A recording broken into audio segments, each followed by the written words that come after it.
آپ صلی اللہ علیہ وآلہ وسلم نے فرمایا، جس شخص نے لا الہ الا اللہ کہہ لیا اور اس کے دل میں جو برابر بھی ایمان ہے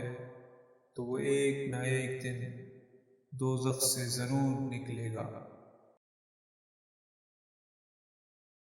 اور دوزخ سے وہ شخص بھی ضرور نکلے گا جس نے کلمہ پڑھا اور اس کے دل میں گیہوں کے دانہ برابر خیر ہے، اور دوزخ سے وہ بھی نکلے گا جس نے کلمہ پڑھا اور اس کے دل میں ایک ذرہ برابر بھی خیر ہے۔ ابو عبداللہ امام بخاری رحمۃ اللہ علیہ فرماتے ہیں کہ ابان نے بروایت قتادہ بواسطہ انس رضی اللہ عنہ رسول اللہ صلی اللہ علیہ وسلم سے خیر کی جگہ